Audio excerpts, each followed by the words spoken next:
yo, que soy Javier Bardón, que soy el autor del libro, Ana Garrido, por supuesto, que es una el personaje principal de esta novela, y por último Joaquín Bosch, que seguro que tiene reflexiones muy interesantes que aportarnos. La presentación la vamos a grabar, la va a grabar mi amigo Ramón, y bueno, va a hacer una edición en su estilo, o sea, excelente, y la idea es que podamos compartirla en redes sociales, ¿vale? Así que nada, bueno, eso es un poco la estructura de la presentación. Sin más preámbulo, voy a dejarle a Mercedes que hable ella. Hola, ¿me se escucha? Sí. Hola, buenas tardes a todos. Yo soy Mercedes Castro. Antes de empezar voy a decir lo más importante que tengo que decir yo esta tarde. El perro de San Roque no tiene rabo. Esto es súper importante para mí. ¿Por qué? Porque soy la editora de narrativa de la editorial Al Revés. Esto es una condena para mí. O sea, bueno, es peor todavía porque soy de Ferrol. Y claro, en el mundo en el que yo vivo me preguntan ¿de dónde? De Ferrol, ¿de dónde? De Ferrol. Y al final tengo que decir de Ferrol del Caudillo. Y esto ya es la muerte absoluta. Pero soy la editora de narrativa de Al Revés. Y claro, es un trabalenguas. Y Javier me ha dicho, habla del libro, por favor, que es una cosa que te dicen todos los autores. Entonces, lo primero es daros las gracias a todos por venir, sobre todo daros las gracias a vosotros por estar aquí, a ti, a Joaquín y a Javier. Javier, bueno, el valor es como la legión, tu presencia se presupone, pero la vuestra os la agradecemos especialmente. Al Revés, es que claro, lo digo mucho, por eso se entiende lo de la R. Es una editorial de género negro. La vocación de la editorial, cuando empezamos a publicar hace 15 años, fue publicar historias que tuvieran que ver con el género negro, pero no entendido como las novelitas de crímenes y asesinatos, sino porque el género negro, tanto la novela negra como los libros de no ficción de género negro, son libros profundamente sociales. Esa es la vocación del género negro. Se trata de los primeros, no los primeros, pero era una manera que a través del subterfugio de una trama de asesinatos o de crímenes, lo que hacía era reflejar la sociedad del momento, la América profunda, las miserias de la sociedad. Entonces, en ese sentido, la novela de Javier encaja absolutamente a la perfección en nuestro catálogo. Aunque que yo sepa no hay ningún muerto, ¿no? Que yo sepa. Que yo sepa. Todo se andará. Heridos y damnificados hay muchos. Tengo que decir que a mi correo me llegan del orden de 5 o 10 manuscritos a la semana. A mí Bill Gates me ha hecho mucho daño. Cuando los manuscritos llegaban manuscritos impresos me llegaban menos. Pero ¿qué fue lo que me llamó la atención a mí entre la maraña, el centenar, los millones de manuscritos que me llegan del libro de Javier? Lo que me enganchó fue que cuando una trama como la historia que cuenta Javier, que está, vamos, con una protagonista absoluta que es Ana, se cuenta como un libro de no ficción, como un ensayo, los escritores de no ficción tienden a contar hechos, pero casi siempre se olvidan del alma de los personajes. Las emociones se desarrollan, tienden a desarrollarse mucho más en la novela. Entonces, los 2 primeros capítulos son absolutamente magistrales porque no te meten en la trama, te meten en la protagonista, que es de lo que se trata. No se trata de esto pasó año tal, mes tal, y te van directamente a los hechos. Te están hablando de una protagonista, te están hablando de una mujer que tiene sentimientos y que tiene una vida. Y luego te empiezan a contar cómo esa vida se viene abajo por una serie de sucesos en los que se ve envuelta que tienen que ver con su ética. Y eso no está y esto en mi mundo, en mi manera de entender las cosas, si fuera una película estadounidense, pero no va a ser estadounidense. pero no va a ser estadounidense. Si fuera una película estadounidense, seguramente terminaría pues, con la bandera de Estados Unidos ondeando y una música muy épica. Pero a mí lo que me enganchó, claro, también, y con un soldado así, claro.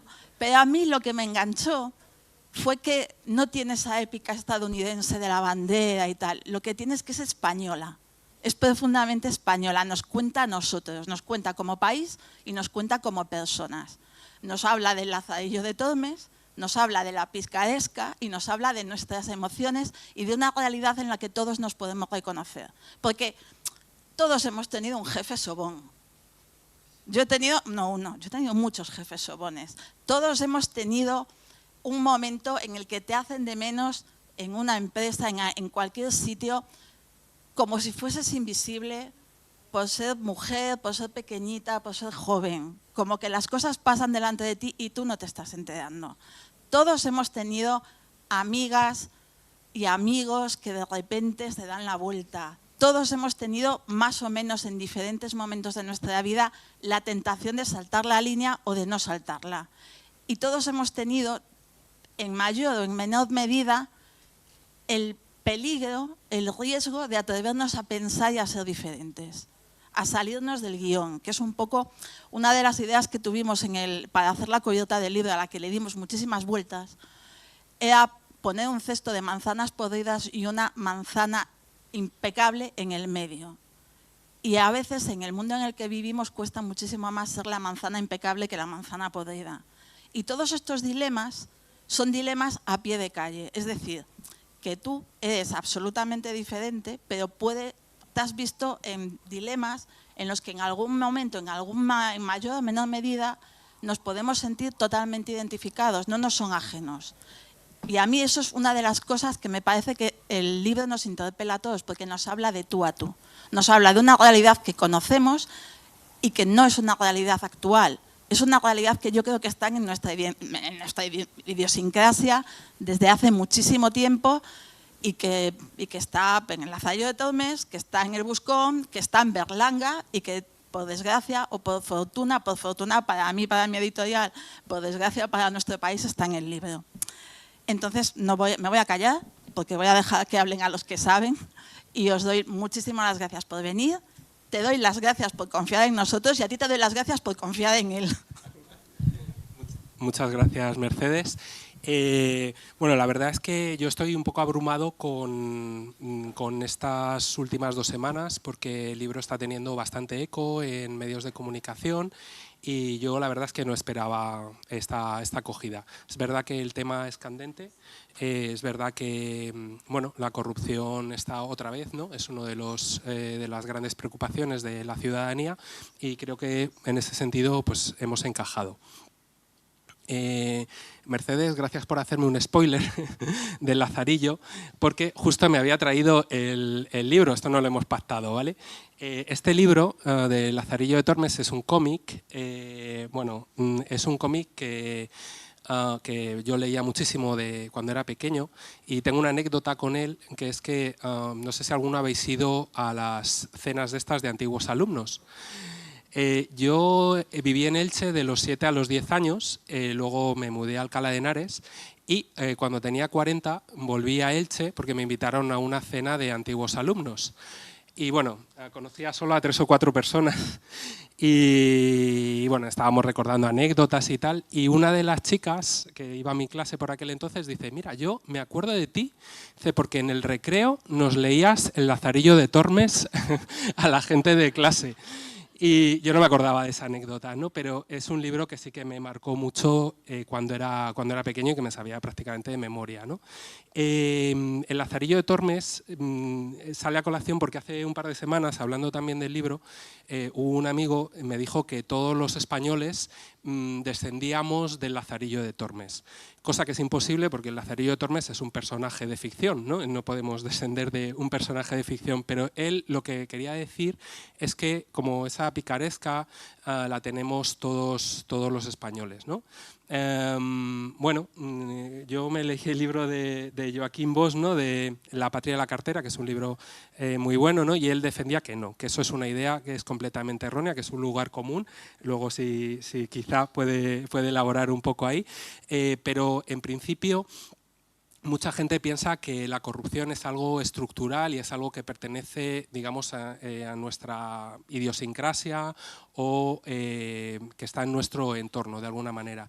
Y es verdad que creo que vivimos, sobre todo aquí en Madrid, en un sistema bastante clientelar, ¿no? Que es una de las cosas que se abordan en el libro. Es un sistema clientelar pues porque al final, bueno, la gente medra, ¿no? en ese sistema a base de favores, a base bueno, de devolver recados, etcétera, etcétera. A diferencia de Lazarillo de Tormes, yo creo que la gran diferencia es que Lazarillo de Tormes quería sobrevivir en ese sistema, ¿no? En ese sistema corrupto, y él se amoldaba, ¿no? La picaresca, él se amoldaba a ese sistema corrupto. En el caso de Ana es completamente lo contrario, ¿no? Porque Ana es una persona que, a diferencia de Lazarillo, que intenta medrar en ese sistema, Ana es una persona que se ha opuesto a ese sistema, ¿no? De ahí, por ejemplo, la portada, ¿no? Es la persona en lucha o enfrentada contra un sistema que, bueno, no quiero hacer un spoiler del libro, pero que básicamente intenta triturarla, ¿no? Intenta acabar con ella. Y bueno, es una idea que le lanzo a Joaquim, no sé si luego la quiere responder, hasta qué punto la corrupción es algo estructural o cultural o no, si se puede cambiar o si hubo un momento en el que pudo haber sido diferente, por si quiere luego responderla. Una de las dificultades que me encontré a la hora de escribir este libro es que cuando yo conocí a Ana y empezamos a hablar, Ana no me contaba toda la historia, porque Ana la tenía todavía la historia muy a carne viva. A ella todavía le dolía mucho y le causaba mucho malestar emocional hablar de su historia.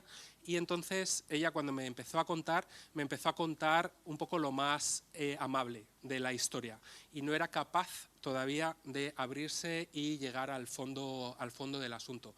En parte es por eso por lo que el libro empieza en Costa Rica, porque eso, digamos, que era la parte como más amable y la que me permitía empezar a trabajar un poco con ella.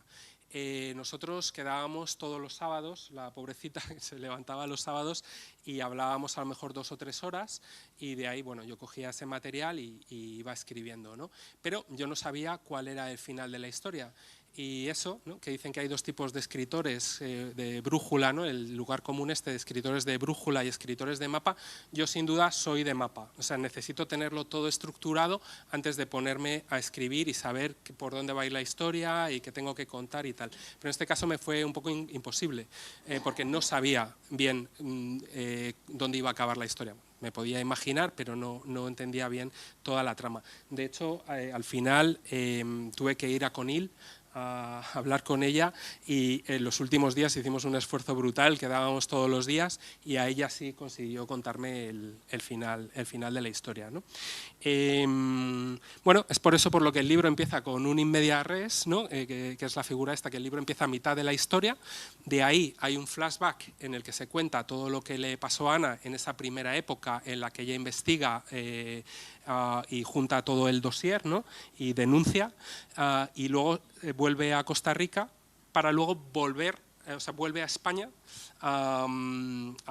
bueno, porque tiene que declarar, ¿no? Delante del juez, y retoma su puesto de trabajo. Entonces hay como un flash forward y ya se cuenta toda la segunda parte de la historia, ¿no? Bueno, aquí hay un segundo tema que es, obviamente, la historia de los denunciantes de corrupción. Ana siempre me insiste en esto. Esta no es su historia, esta es la historia de todos los que denuncian corrupción en este país. Todo el mundo que denuncia corrupción, nadie acaba, digamos, premiado por ello o se le considera un héroe nacional, muy al contrario. Todos los denunciantes de corrupción acaban como Ana o en casos muy parecidos a Ana. Ella al final ha tenido apoyo mediático, ha tenido apoyo por parte de mucha gente, pero hay muchos denunciantes, la mayoría, que no tienen esa suerte y que acaban completamente desahuciados, ¿vale? En España, el denunciante, bueno, en Inglaterra, el denunciante de corrupción tiene un nombre que se llama whistleblower, ¿no? Que es el que toca el silbato, el que dentro de una organización dice aquí hay algo que huele mal. Y la palabra whistleblower no tiene esa connotación que tiene aquí en España, ¿no? De la gente que denuncia. La gente que denuncia es un chivato, ¿no? La gente que denuncia pues es un soplón. Tiene siempre una connotación negativa que no tiene en los países anglosajones, y en ese sentido también me gustaría preguntarle a Joaquín, porque yo creo que sinceramente la mejor forma de denunciar corrupción es desde dentro. Es verdad que puede haber instituciones y puede haber oficinas dedicadas a perseguir la corrupción, pero es las personas que están dentro de las organizaciones las que tienen más información sobre si hay algo que está podrido o no, y esas personas ahora mismo están completamente desprotegidas. Entonces yo quería preguntarle a Joaquín cuál es su punto de vista como jurista de este tema, ¿no?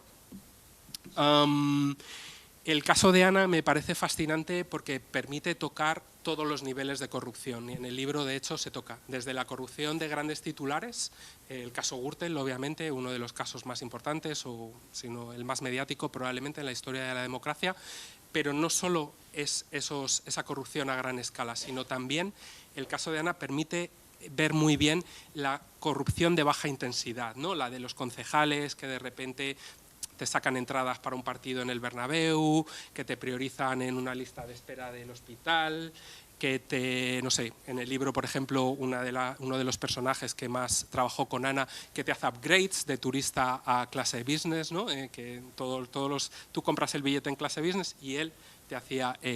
bueno, esa corrupción de baja intensidad para mí es fundamental, porque ahí ya se rompe el lazo ético, digamos la barrera ética, y ese concejal que transige con esa pequeña corrupción en realidad ya ha roto la barrera ética, y luego lo siguiente es simplemente un tema de escala. Ese concejal llega a ser alcalde y como ya ha roto esa barrera ética, pues digamos simplemente escala, ¿no? la corrupción, y ya si llega a ministro, etcétera, pues incluso muchísimo más, ¿no?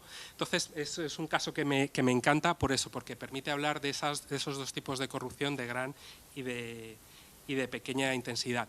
Y luego, para finalizar, también quería decir que la historia, como muy bien resaltaba Mercedes, el interés que tiene, creo, es que se trata de la corrupción, pero desde un punto de vista humano, aplicada a una persona, ¿no? A una víctima colateral, digamos, de esta corrupción que es Ana, ¿no?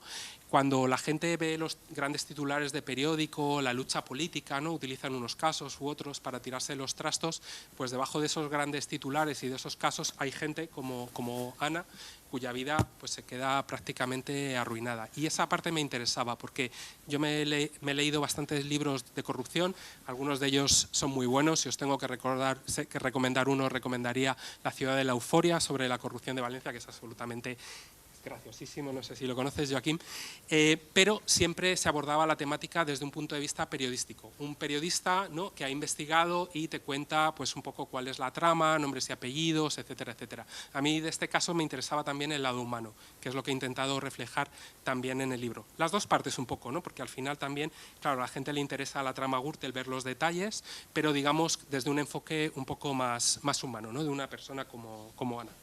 Y bueno, no quiero monopolizar mucho más. Simplemente apuntarle a Joaquín también otra idea que había tenido, por si quiere apuntarse conmigo a crear una empresa. En uno de sus libros apuntaba que hay un informe de la Gesta que dice que por cada euro invertido en prevenir la corrupción y la desviación de fondos, se recaudan 10,64 euros. Por cada euro de prevención se recaudan 10,64 euros digamos, de dinero desviado al fisco. Entonces, yo he trabajado en muchas empresas y no conozco ninguna empresa que por cada euro que invierta reciba 10,64 € en retorno. Entonces, creo que sería una idea fantástica montar una empresa para denunciar los casos de corrupción y luego ir al 50-50 con el Estado, ¿no? Creo que acabaríamos todos ricos, inmensamente ricos. Entonces también es una idea que le lanzo a Joaquín, o sea, hasta qué punto se podría crear como una empresa externa que fuera a comisión por denuncias de casos de corrupción, porque creo que algunos son bastante evidentes. Y no más, voy a dejar paso a Ana para que os cuente su perspectiva desde el punto de vista del personaje. Aquí hay muchas personas pues bonitas y también muchos personajes, ¿no? También veo personajes de mi anterior novela. Algunos de vosotros también aparecéis como personaje en mi anterior libro y en este libro también, algunos sois personajes del libro. Y bueno, pues voy a dar paso al personaje principal de la novela, que es Ana, que seguro que tiene bastantes cosas que añadir. Muchas gracias. Bueno, en primer lugar quería dar las gracias a Javier por haberse prestado a escribir mi historia. Yo ya había recibido propuestas anteriormente para escribirla, pero como él ha contado, ni yo estaba preparada para escribirla. Y además hubo una cosa que fue lo que más me llamó la atención y me animó, es que él es psicólogo, es profesor de psicología y había escrito anteriormente una novela sobre otro caso de corrupción. De modo que para mí era muy importante que él supiera cómo manejar mis tiempos, ¿no? Yo, como él ha dicho, estas cosas son muy difíciles de contar y necesitas oxigenar y encima los fines de semana dedicarte a esto. También quería dar las gracias a la editorial Al Revés por haber confiado en este proyecto.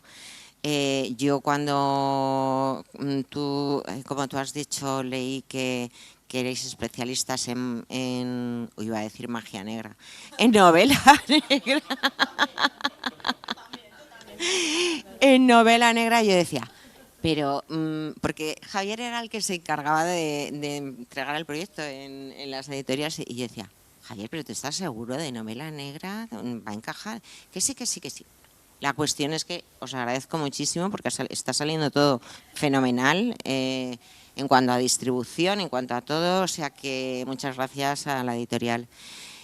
Por supuesto, como no le voy a dar las gracias a Joaquín, o sea que saque unos minutos de su tiempo. A ver, que sabemos que estás, hasta aquí no, hasta aquí, o sea que estás súper demandado y entonces yo realmente creí que me iba a decir que no. Pero cuando se lo propuse, porque coincidimos en una entrega de premios, afortunadamente pues me dijo que sí y yo, como es una persona a la que admiro y sigo desde hace mucho tiempo y su criterio para mí es muy válido desde el mundo de la justicia que tenemos o no, pues me parecía un aliciente que estuviera aquí. Por otro lado, yo ya se lo dije a Javier, digo, yo me voy a tirar más tiempo dando gracias que contando el libro, Por otro lado, bueno, muchísimas gracias a todos los periodistas que habéis venido y que estáis aquí, porque en esa primera etapa de mi vida, cuando yo estaba investigando y también estaba siendo amenazada, claro, salía, por un lado, el acorralamiento a nivel de prensa local, de desacreditación contra mí, ¿no?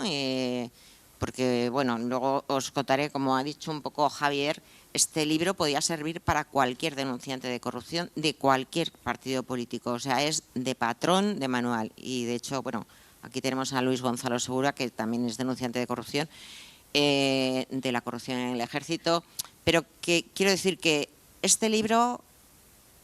con este libro se quiere visibilizar, o sea, mi pretensión es visibilizar y acercar a las personas que no lo conocen cuáles son los periplos, las consecuencias de todos los que denunciamos corrupción. Y en ese sentido tengo que agradecer a los periodistas que estáis aquí y a algunos que están a punto de venir, que me dierais voz, porque yo estaba en peligro. O sea, realmente o afortunadamente mi caso fue mediático, pero es igual de cruel para un denunciante que viva en un municipio pequeño y nadie le hace caso, ¿no? Entonces, muchas gracias a los periodistas por darme voz cuando os necesitaba. Y Adrián también está por aquí. O sea, bueno, y cómo no, o sea, cómo no voy a dar las gracias a la ciudadanía, a los ciudadanos de a pie. O sea, que sois realmente los que me habéis mantenido con fuerza. A Anabel, que es una de las activistas de Boadilla, que eso no lo hacía nadie en Boadilla. O sea, a ver quién se enfrentaba, habiendo una red clientelar en Boadilla, y empezar a recopilar a personas que supieran la historia de primera mano, al menos, ¿no? Y luego ya que juzgaran, ¿no? Ese apoyo para mí ha sido muy importante, ya no solo a nivel local, sino a nivel estatal. O sea, no os imagináis la de mensajes de apoyo durante, porque llevamos 15 años, ¿no?, con este tema. Entonces, yo tengo muchísimo que agradecer a los ciudadanos que han colaborado también para que yo me defendiera jurídicamente, porque este desgaste es económico, emocional, judicial, porque esa es otra. O sea, también nos vemos inmersos en un montón de pleitos que, si tenemos la suerte de que no hay corrupción judicial en ese caso, pues a lo mejor ganamos. Y otras veces no, porque te ves en juicios con testigos falsos y tal. Y a ver, un segundo que miro mi chuleta de cosas que quería decir.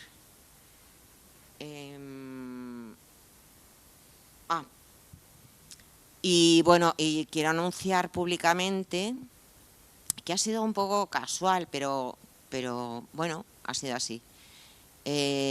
Como sabéis y os he comentado, o sea, yo he pasado como por 3 etapas: una etapa de denunciante, la segunda etapa de activista anticorrupción, para conseguir una directiva en el Parlamento Europeo que protegiera a otros denunciantes para que no les ocurriera lo mismo que a mí. No solamente yo, sino que hemos intervenido muchas personas. Y mi tercera etapa ha sido montar una empresa que se llama Proética, en la que están aquí mis compañeros de trabajo, Dalmacio Martín Castro, María Isabel Rodríguez del Pozo. Faltan otros que están por llegar, como Jaime de Rivera, está también Elisa de la Nuez. Bueno, les tengo que agradecer este tiempo que hemos estado trabajando juntos, pero ellos lo saben. Yo llevo enferma desde el mes de enero, quizás porque ha sido un desgaste brutal, porque de alguna forma esta lucha me ha intoxicado de alguna forma y ya no he podido más y mi cuerpo ha dicho hasta aquí. Y entonces, bueno, pues afortunadamente me encuentro mejor de salud, pero aquí cierro un ciclo de mi vida.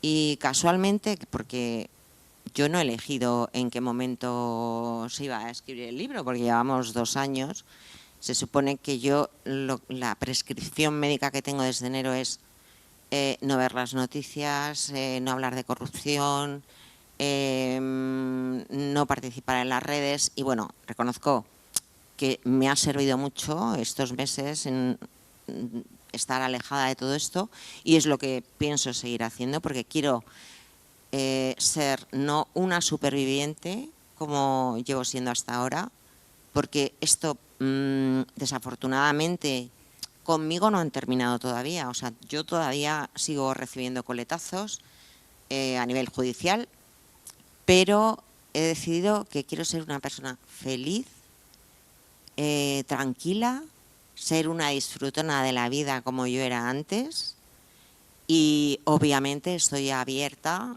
a proyectos laborales que me interesen, porque la gente que me conoce sabe que yo me entrego en cuerpo y alma a lo que me dedique. Creo que no me dejo nada más por decir, y si no, pues ya lo diré en alguna entrevista. Bueno, lo he dejado caer, pero es verdad que nosotros, aparte de dar visibilidad a través del libro, apuntamos a la peli y de hecho, afortunadamente, bueno, ya nos han contactado algunos redactores, incluso, bueno, yo tengo contactos con Netflix y HBO, una productora de Hollywood, entonces espero que tenga muchísima lectura, que tenga muchísima aceptación por parte de la ciudadanía, porque además Javier lo ha escrito de una forma, y mira que discutíamos al principio, que novela, que no, que de novela nada, yo quiero dar los nombres y apellidos de estos sinvergüenzas, porque tal, porque igual. Pero reconozco que ha sido una magnífica elección, así que muchas gracias a todos por estar aquí. Le paso el testigo.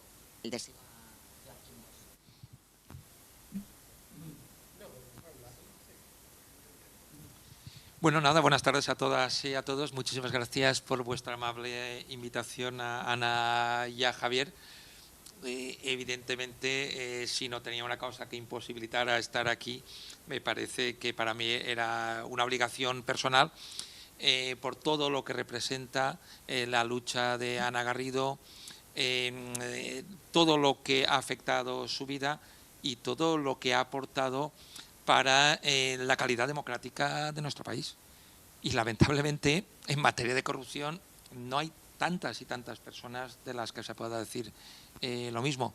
Más bien, en líneas generales, el tono político general ha sido de todo lo contrario y el papel de la sociedad civil, ha habido excepciones admirables, las ha habido, pero tampoco ha sido un espacio, digamos, donde ha habido amplios consensos ni gran unanimidad, ¿no?, en intentar mejorar las instituciones democráticas. Por tanto, es una gran noticia que este libro se haya publicado. Además, me parece un libro excelente. Desde una perspectiva literaria también, como le comentaba a Javier, yo creo que ha sido un acierto lo de no hacer una apuesta nada más de tipo documental o de tipo crónica, sino que al tratarse de una narración con un ritmo muy medido, muy bien trabajado, con construcciones de tipo literario muy convincentes, pues te metes en la historia, te metes efectivamente en los sentimientos personales de quien vive una situación de este tipo y todo tiene más credibilidad, incluso que aunque se tratara, ¿no?, de un documento o de una crónica. Por tanto, enhorabuena por el libro. Yo sobre el papel de Ana en la línea de lo que decía, puedo decir un par de datos y contestaré a las dos cuestiones que me han lanzado, que creo que son dos cuestiones centrales. Pero nos podemos fijar que en este país las aproximaciones más aceptadas nos hablan de que la corrupción nos cuesta unos 40.000 millones de euros al año. Desde perspectivas diferentes, investigadores diferentes, suelen situarlas. No vamos a discutir tampoco por 10.000 millones arriba o abajo. En cualquier caso, las cantidades son abrumadoras, ¿no?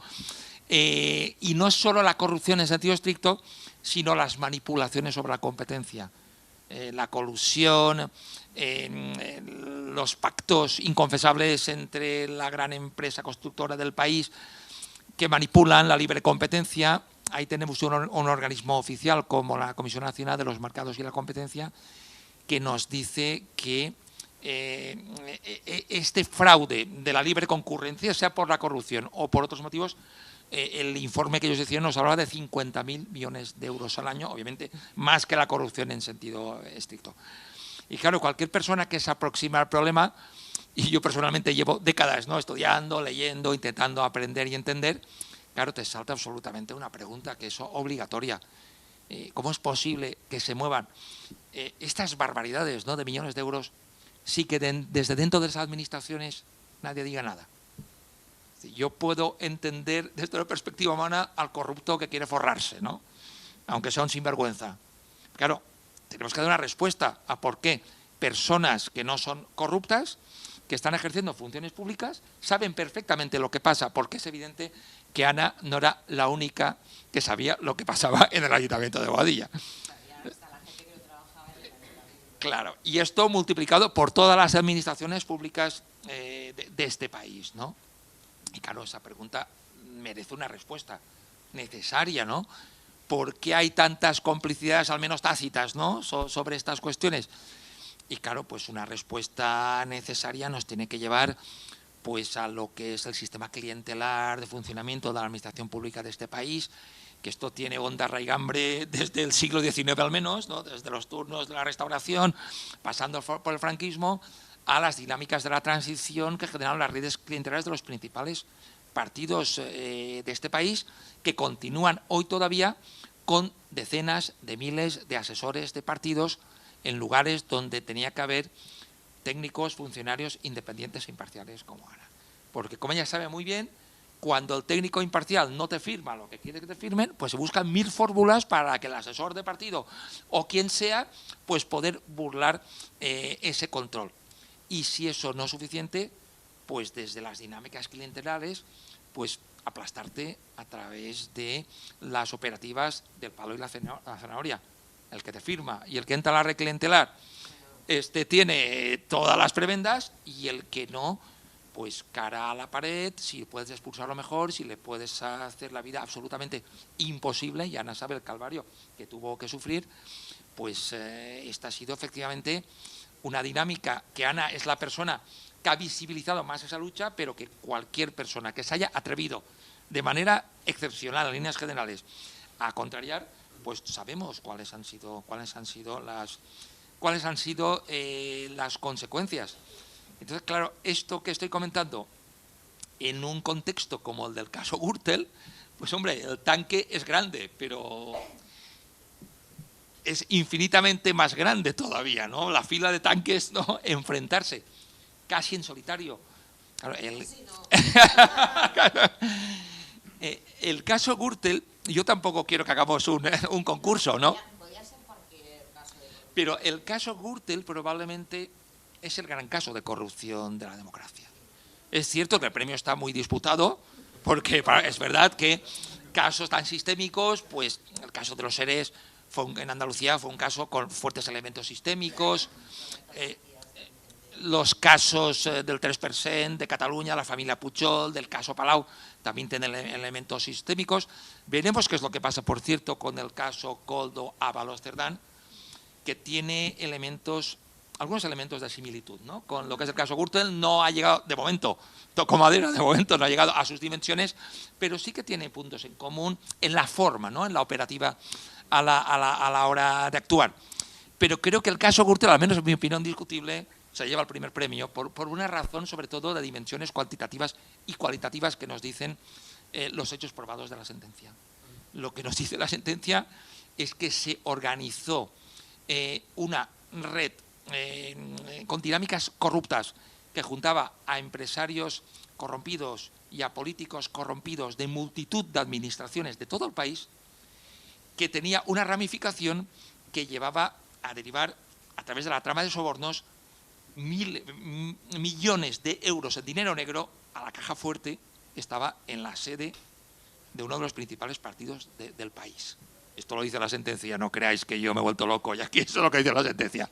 A la caja fuerte, aquí cerquita, la calle Génova, ahí estaban millones de euros en dinero negro procedente de todas estas dinámicas corruptas, en el que se pagaban gastos electorales, se pagaban sobresueldos de dirigentes políticos, se pagaban reformas en las sedes del partido, y con el añadido, poco comentado por cierto, pero especialmente relevante, de que el tesorero tenía una cuenta a su nombre en Suiza con más de 40 millones de euros, que son los calderillas, ciertamente.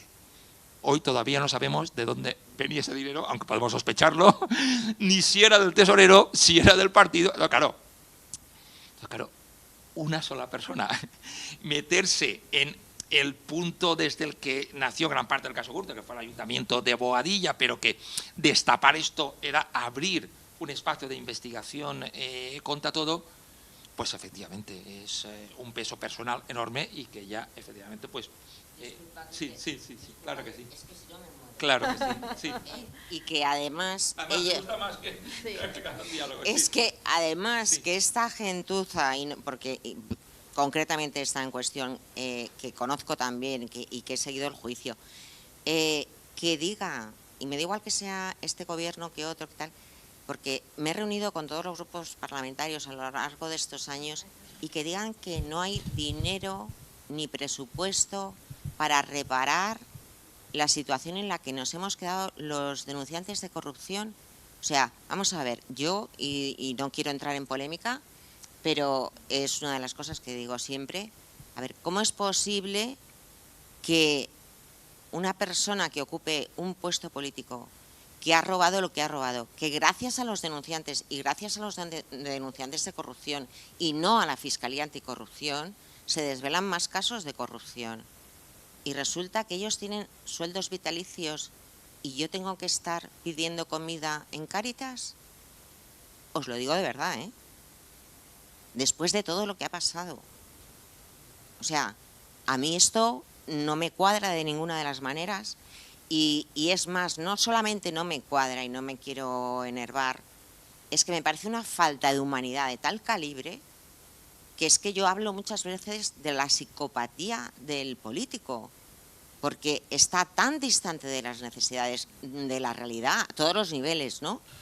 Y no hablo de unos políticos u otros. Hombre, obviamente yo tengo verdadera admiración por políticos en concreto que me han demostrado que sí que tienen vocación de servicio. Pero que tengamos que estar así. Por eso, a mí, yo siempre le digo a Javier, me da mucha rabia que la gente hable de mí en pasado. No, no, señores, o sea, no me gusta contar mis miserias. Yo vengo aquí súper mona, con una chaqueta que me ha dejado una amiga, un bolso de no sé qué, pero mi vida realmente es una ruina a todos los niveles y la vivo en solitario, todos y cada uno de los días de mi vida. Viviendo, vale, yo digo, vivo en Conil de la Frontera y todo el mundo se imagina, qué guay, viendo el mar. No, yo vivo como si me hubieran cogido de una grúa, me hubieran soltado en medio de un campo, porque es lo que me puedo permitir pagar de alquiler y que bueno, que afortunadamente es Conil y puedo ver el mar, que me encanta, porque soy de Málaga. Pero en este caso, lo que quiero decir con esto es que o sea, ahora nos iremos de aquí cada uno a nuestra casa, yo vuelvo a mi realidad y de la misma manera que yo vuelvo a mi realidad pasa, si no vienes te mato, pasa con el resto de denunciantes de corrupción, que no somos historia, que no estamos en el pasado, señores, que esto está sucediendo. Y que no solamente los que hemos denunciado, es que yo llevo años recibiendo 100 llamadas diarias o correos electrónicos de personas que me dicen, Ana, ayúdame, ¿qué hago? Y yo diciendo, pues yo estoy librando mi batalla. O sea, te puedo decir lo que no debes de hacer. Pero quiero decir, y en ese sentido, pues hombre, yo confío en las asociaciones anticorrupción, pero lo que quiero recalcar es que esto no es del pasado. Ocurrió la denuncia en el pasado. Ahora, las consecuencias están en el presente. Y esa es la realidad, mi realidad y la de muchos otros denunciantes. También es cierto que estamos esperando a que se aprueben una serie de paquetes, ahora que tenemos aquí al director de la Agencia Antifraude a nivel estatal, estamos esperando que se aprueben una serie de paquetes y medidas que yo pido al universo, de la misma manera que me voy a hacer rica con la peli, que se aprueben esas medidas porque son soluciones reales. Perdona, Joaquín, es que si no... No, muy bien dicho, muy bien dicho. Yo al hilo de lo que comentabas, pues me parece que precisamente esa labor realizada, a pesar de todo el sufrimiento, creo que ha puesto a la agenda política la necesidad de medidas de protección contra el denunciante de corrupción. Y yo creo que por eso, pues con toda justicia, no sé, has tenido el reconocimiento de a mí entidades que me parecen absolutamente admirables, que tienen el máximo reconocimiento en la lucha contra la corrupción, como la Fundación Hay Derecho, Transparencia Internacional y entidades ciudadanas extremadamente meritorias. Y al mismo tiempo también hay que reconocer las insuficiencias. Es decir, que a pesar de que en el ámbito cívico sí que ha habido esa reacción pidiendo medidas, hay que ver nuestra legislación cómo ha llegado a regular de una manera tímida e insuficiente la protección a los denunciantes de corrupción. Además de todo lo que te ha pasado. Bueno, podemos ver la cronología y el compromiso de los principales partidos de este país, que son ellos los que pueden aprobar las leyes, no las leyes no las podemos aprobar nosotros, ¿no? Contra la corrupción. ¿Para cuándo un pacto? ¿Para cuándo un pacto contra la corrupción? Sería deseable, ¿no? Mira, en 2017 En 2017 la Unión Europea aprueba una directiva que obliga a España y a todos los países europeos a tener una legislación en materia de protección de denunciantes de corrupción. 2017, antes del final de 2019. Podría haber sido en 2018. Pasa 2018. Pasa 2019, que ya tenía que estar aprobada la ley, no se aprueba. Pasa 2020. 2021, ya con unos cuantos años de retraso, se aprueba una ley con muchas insuficiencias. La ley crea la autoridad estatal para proteger a los denunciantes de corrupción, pero no la desarrolla. Es hasta hace unos pocos meses donde por fin se nombra a su director, Manuel Villoria, en mi opinión, la persona que más sabe de corrupción de este país. Es mi opinión, puede ser discutible también, pero creo que la comparto con casi todos los que hemos estudiado el problema. Director que todavía ha estado esperando hasta hace 4 días que le pongan una oficina con personal a su alcance, que parece, igual ahora nos lo explica, pero parece que ya está en trámite. Con lo cual, a pesar de las obligaciones estatales del país forzadas por una directiva europea, todavía estamos como estamos. Y una ley, y aprovechando que estás tú, creo que eres la persona más indicada para corregirme si me equivoco, una ley que tiene insuficiencias como limitar la corrupción a plazos temporales como de 2 años u otros para evitar represalias. A ti después de los 2 años te siguieron amenazando, te siguieron intimidando, pues la directiva no ponía ningún límite temporal, pero nuestra ley, presa de entusiasmo por proteger a los denunciantes de corrupción, acota de esta manera. Una ley que no aporta suficientes apoyos económicos en materia de defensa jurídica y en materia psicológica. Y tú sabes, en materia de defensa a través de abogados, todo lo que has tenido que pasar, en materia económica, todo lo que has tenido que sufrir, y pleiteando con una administración que encima litigaba con el dinero de todos. Pues esta ley yo creo que podía haber regulado todas estas cuestiones desde una perspectiva integral para proteger plenamente, pero bueno, es una ley con insuficiencias, pero es un pequeño paso adelante. Ojalá a través del empuje del nuevo director podamos mejorar la situación.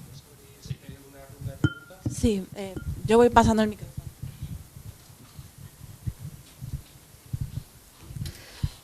Hola, buenas tardes a todos. Tengo 2 preguntas, intento hacerlas corriendo. Respecto a todo lo que estabais comentando de los denunciantes, bueno, yo he vivido 20 años en Argentina, ahí sé que hay ataúdes con el tema de los denunciantes, sabemos mucho de eso. Y justamente creo que pienso, ¿no? Habiéndote seguido la historia, Ana, no deja de ser aviso para navegantes, ¿no? No deja de ser, no os atrevéis. ¿Creéis que el libro puede ayudar de alguna forma? No digo que haya sido el objetivo, a que quizás se revierta ese miedo, ¿no? Es que me va a pasar como a ella, es que me va a pasar como... Y la segunda pregunta cortita, esta es para Joaquín. ¿La corrupción judicial es condición sine qua non de la corrupción de la administración?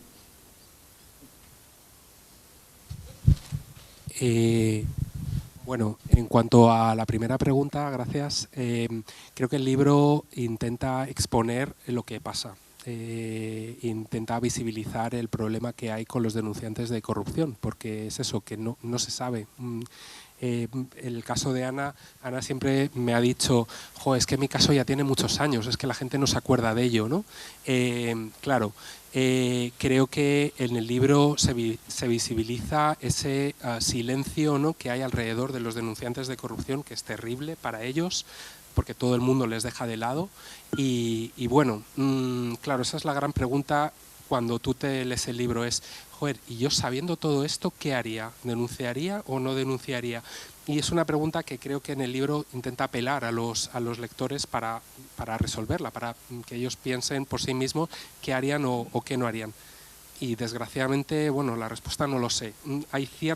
Yo creo que el libro tiene ciertas áreas de esperanza, ¿vale?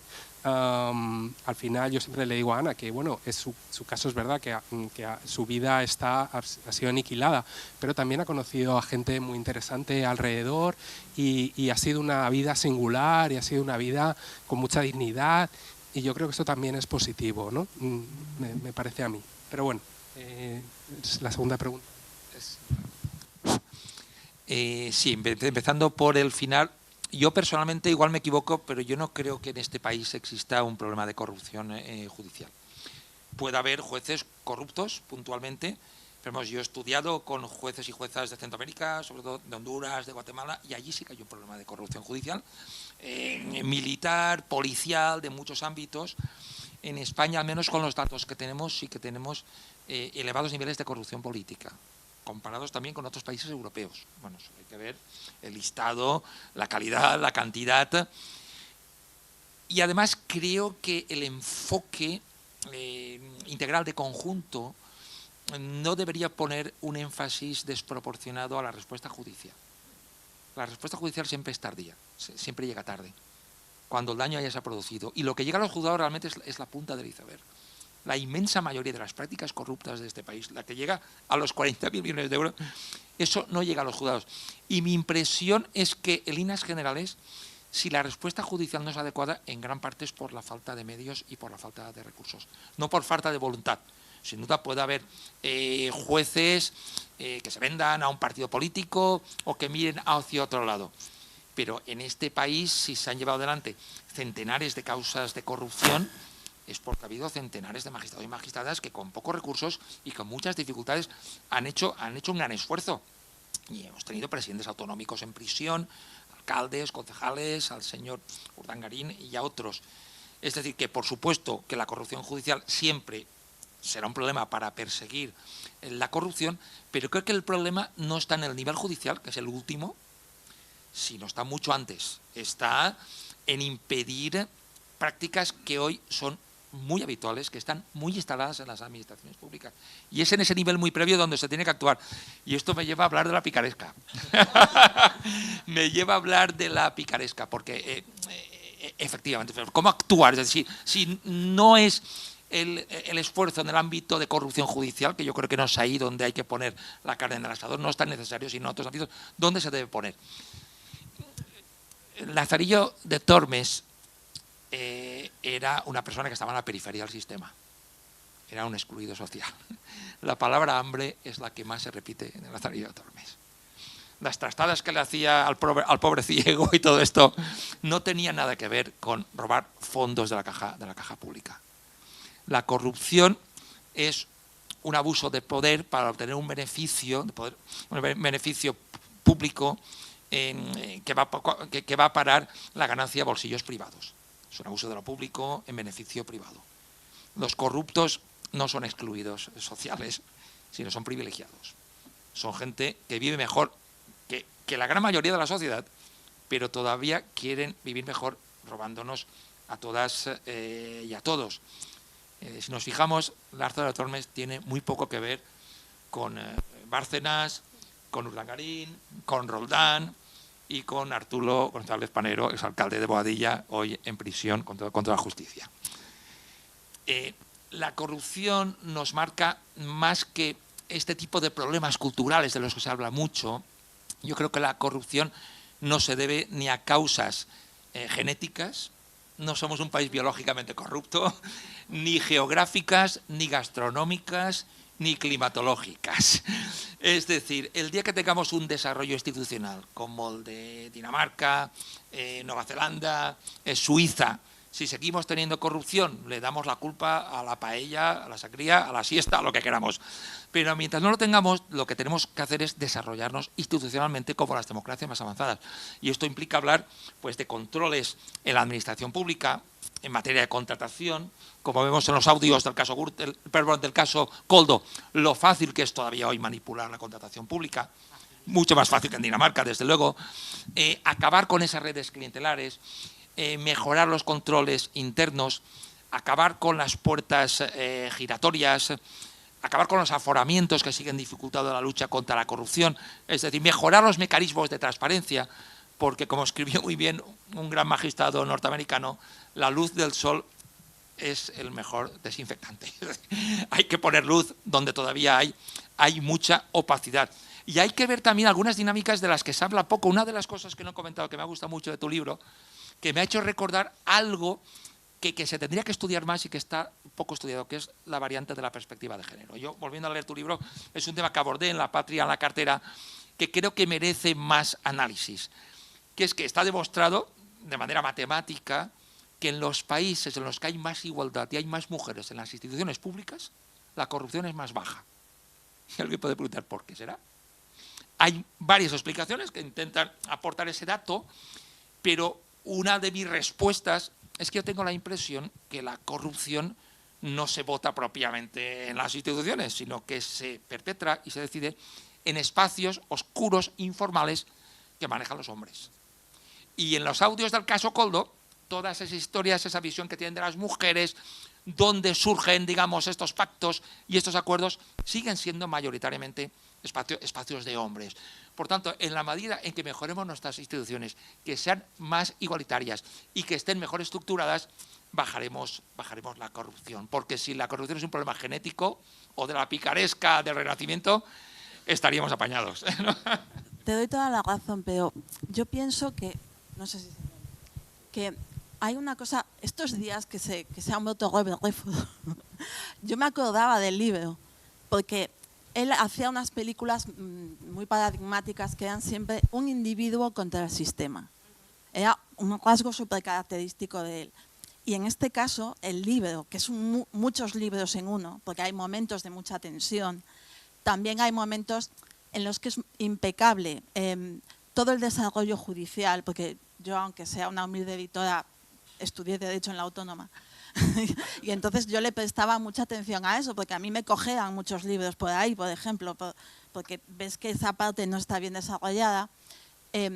Lo que tenemos en España, yo pienso, es una grandísima desconfianza hacia el sistema. Y en cuanto el individuo saca la patita, el sistema te expulsa y te conviertes en una apestada y el sistema va contra ti. Y entonces en España una cosa que nos pasa a todos es, uy, no denuncies, o déjalo, porque te metes en una maquinaria en la que casi siempre el individuo pierde contra el sistema. Y tu caso es un caso paradigmático y yo, perdonadme, porque lo habéis citado, yo me niego a verte como una víctima, yo prefiero verte como una heroína. Tú eres la Robert Redford de esta película y además rubia, ¿qué más? No, claro que sí, por supuesto, y valiente. Claro, pero en ese sentido, eso sí que es una cosa que está muy en nuestra idiosincrasia, que es la desconfianza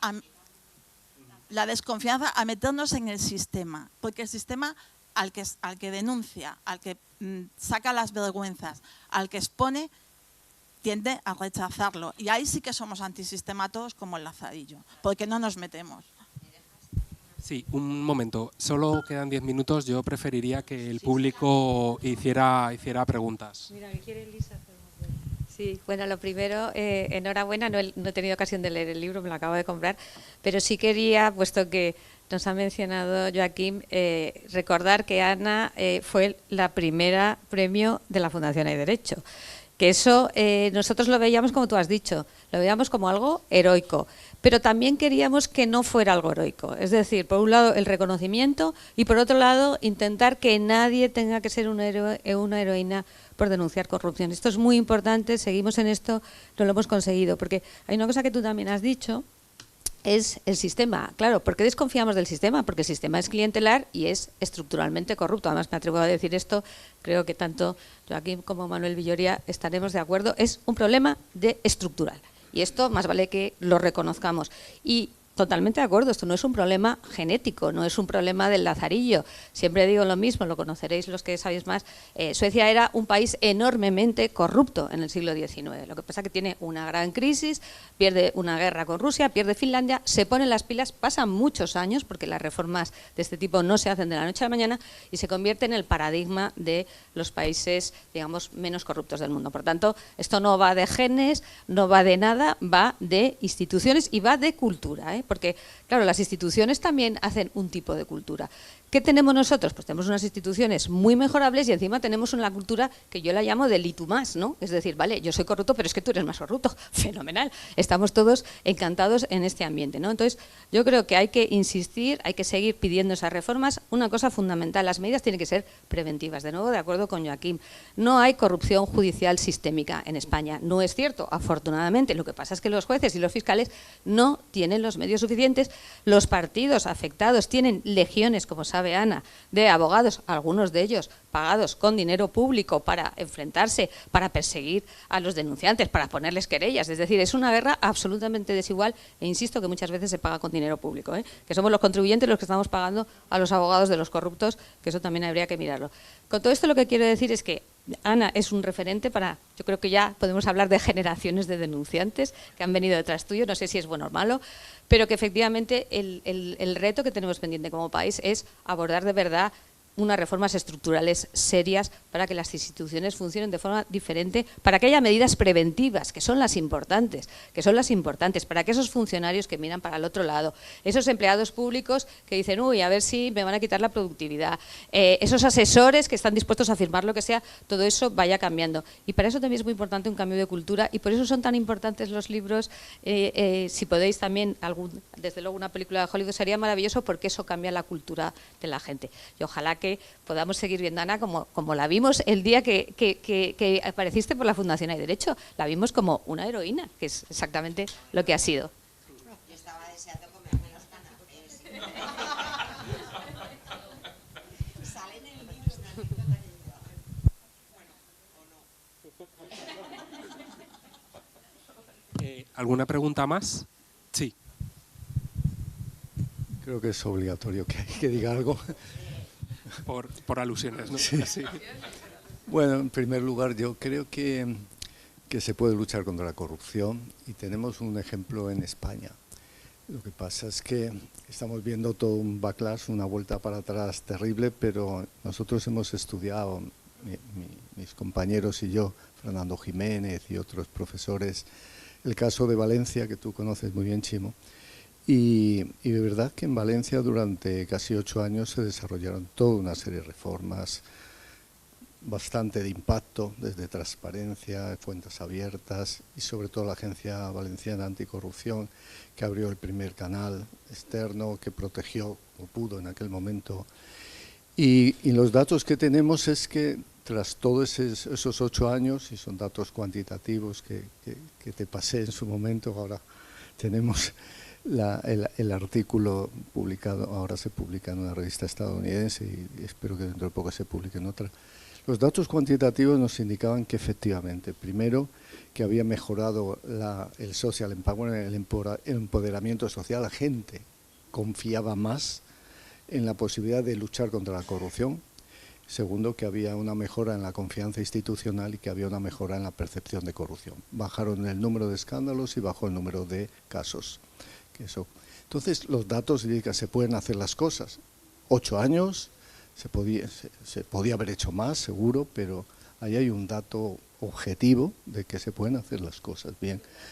Pero todo eso, claro, lo que pasa es que nunca se sabe cuánto puede volver para atrás porque esto está inserto en un sistema político con todos los cambios que tenemos en marcha. Y luego, con respecto a nuestro negocio, la verdad es que yo creo que si no cambiamos la ley vamos a poder hacer muy poco, sinceramente. Vamos a intentarlo y tenemos ya protegidos, tenemos ya causas abiertas, o sea, investigaciones abiertas, pero necesitamos poder suspender los actos de represalia de alguna forma. Necesitamos poder imponer indemnizaciones. En tu caso, imagínate, usted le ha hecho eso, indemnice. Y ese tipo de posibilidades son esenciales para poder tomar medidas. Si te dejamos 4 años o 3 años que tú te defiendas y luego sí, tenía toda la razón, pero al final yo creo que esto no es el camino. Entonces, vamos a intentar aplicar sanciones, pero lo fundamental es que haya reforma de la norma. Y luego, ¿qué va a pasar con las personas que han sido whistleblowers, que han sido informantes? Este es un tema complejo, por cuántas personas hay, que en tu caso está claro, pero no sabemos en otros muchos, y cómo van a gestionarse eso. La verdad es que es un tema que tendremos que tienen que reformar y deberían, en tu caso yo no sé cómo es posible que todavía no haya habido un ayuntamiento que te haya contratado para gestionar. Yo no lo entiendo. no lo entiendo, pero bueno, vamos a intentar hacer lo que podamos para ayudar. Nada más. Muchas gracias. Ojalá. Un par de preguntas más. No sé si alguien quiere preguntar alguna cosa. Bueno, Ana, enhorabuena por estar aquí. Te ha costado mucho. Sabemos algunas personas lo que es vivir en la soledad. Y a mí me gustaría saber qué le dirías a tu niña interior ahora que te enfrentas a una nueva etapa de la vida y darte las gracias por poner el valor, la honestidad que tanto necesita la sociedad. Y que parece que solamente, bueno, pues se ve lo malo, pero grandes mujeres y grandes personas como tú son las que nos inspiran también a seguir por ese camino del faro que antes decía Joaquín. No, vale, Nuria, o sea, a ver, Nuria es amiga, aparte de periodista, y hemos compartido muchas cosas juntas. No vale, ¿tú qué quieres que me ponga aquí a llorar? O sea, no, y ahora nos vamos a ir a tomar unas cervezas los que queramos y los que habéis venido de Asturias, que, o sea, afortunadamente, como tú bien has dicho, he tenido la suerte de cruzarme con personas en mi camino que están aquí y que son auténticos, vamos, no habría conocido a Lara, no habría conocido a Luis, no habría conocido a... joder, será posible, después de todo lo que hablamos todos los días. Julián, es que me salía el apellido, Julián Rumbero Castro, fíjate si me lo sé. A Julián... ¿Eh? Perdón, que sales en el libro. Bueno, que se me ha ido lo que estaba diciendo, que... sí, que afortunadamente he conocido a muchas personas, a Javier Ruiz, que no le perdono que no esté aquí sentado delante de mí, con lo guapo que es y encima lo bien que hace su trabajo. Sí, lo sé que te estoy viendo salir, sí, lo sé.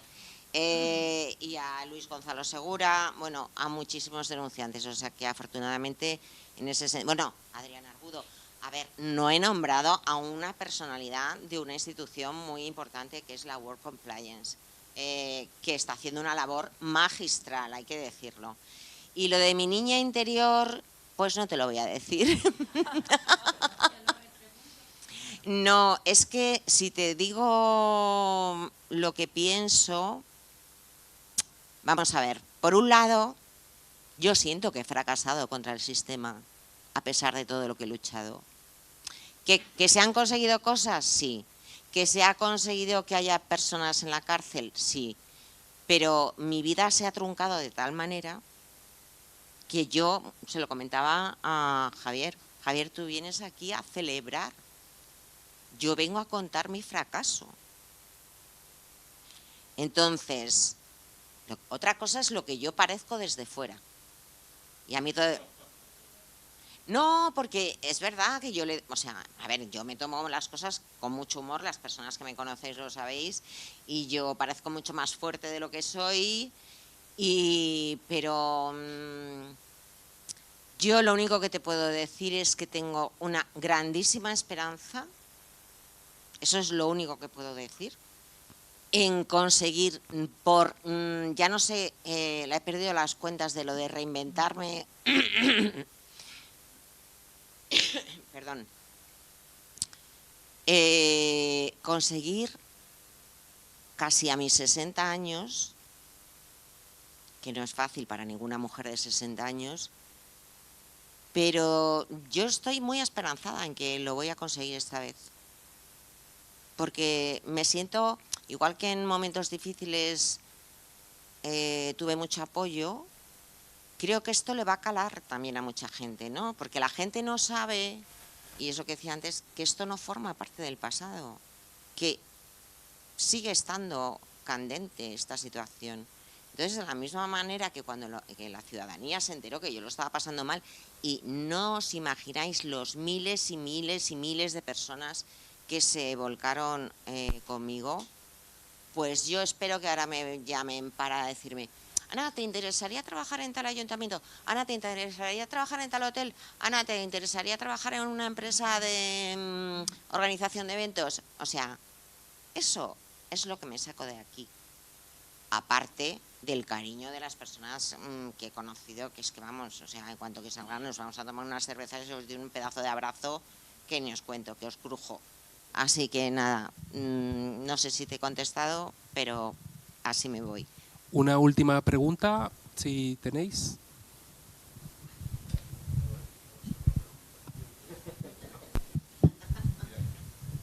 Hola. Reflexión.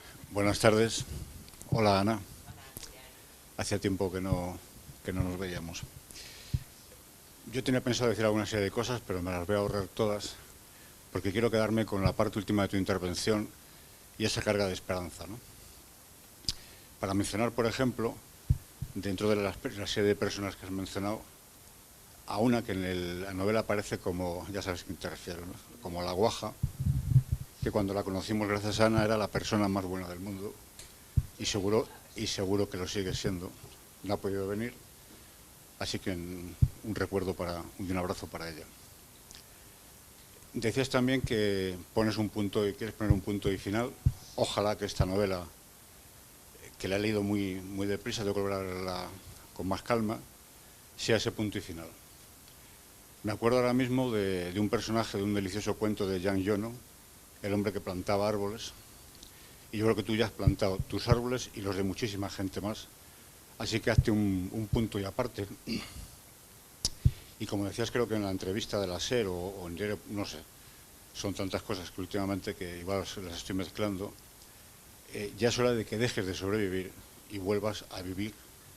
Eres una persona muy, muy afable, entonces, porque lo que la sociedad te debe a ti y a tantísimas personas, he visto por ahí a Luis Gonzalo Segura, que no sé dónde está, a Roberto Macías, la lista es muy larga, lamentablemente, nunca te lo vamos a poder, basta que agradecer, sí, pero los likes de agradecimiento en el Facebook, por ejemplo, no pagaban tus deudas, tu hipoteca, no evitaban la maldad de tanto periodista burdo que tira para adelante, de tanto Eduardo Inda. Es una cosa que echo de menos en la novela. Como leo muy deprisa, igual corrígeme si me equivoco.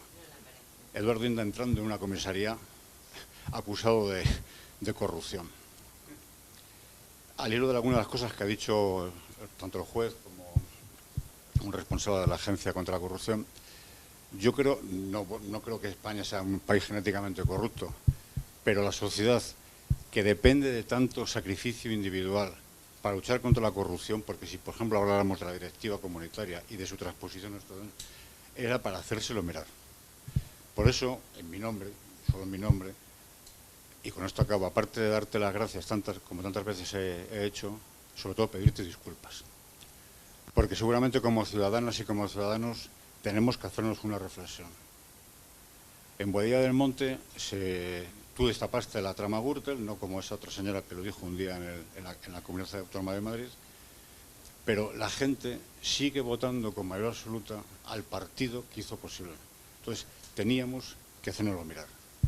Y una sociedad realmente comprometida con la lucha contra la corrupción, esta sala la tendría llena y habría gente haciendo cola en la calle.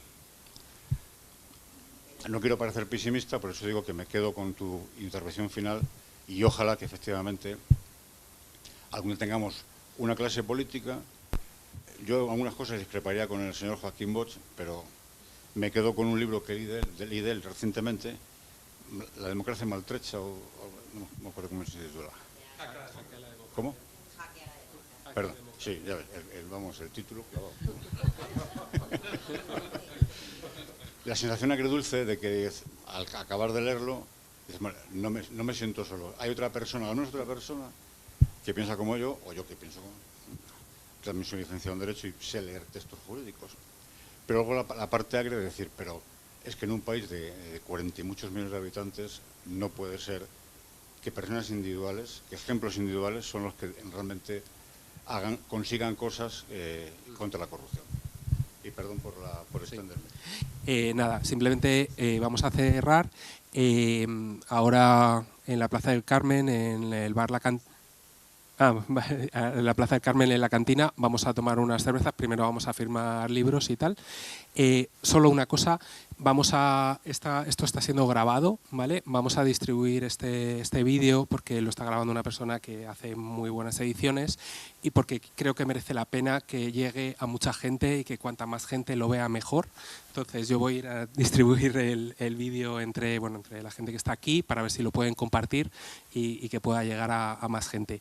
Queríamos también despedir con una nota un poco positiva, ¿no? Que no quedarnos con un mal sabor de boca, porque es verdad que el caso de Ana, la verdad es que es muy indignante, ¿no? Y su lucha ha sido titánica, pero bueno, también queríamos dejar una nota de esperanza, porque creo que también sí que la hay.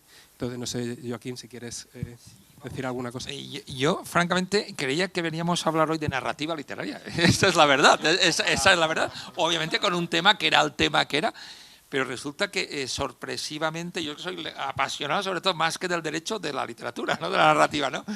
Pero sorpresivamente, muchísimo, ya te he hecho un libro excelente, absolutamente recomendable. Pero me lleva la sorpresa de que me he encontrado en la sala con algunas de las mentes más destacadas de este país en materia de integridad institucional y de lucha contra la corrupción, lo cual no me esperaba, la verdad es que no me esperaba, yo esperaba eso muy bien hecho, ¿no?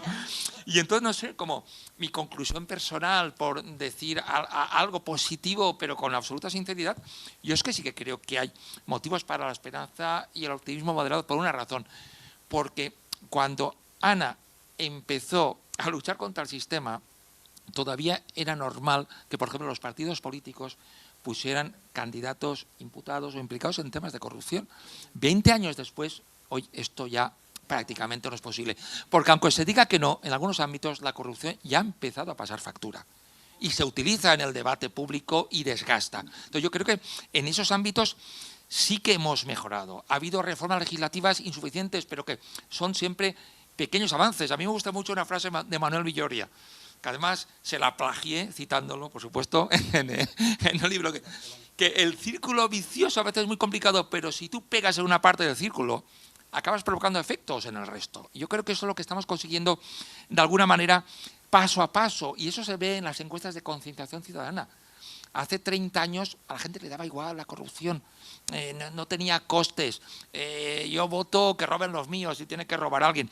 Y yo creo que en ese sentido vamos mejorando y por tanto yo creo que con esfuerzos individuales y colectivos seguiremos creciendo calidad institucional como país, aunque estoy también de acuerdo en que nos falta mucho por avanzar. Y por último, querida Ana, entiendo tus palabras cuando hablas de fracaso, pero no puedo compartirlas, sobre todo porque creo que ha sido una pieza esencial en esa concienciación colectiva y tú estás aquí presentando un libro, próxima a ser protagonista de una película y quienes intentaron perjudicarte hoy están en la cárcel y de forma muy merecida.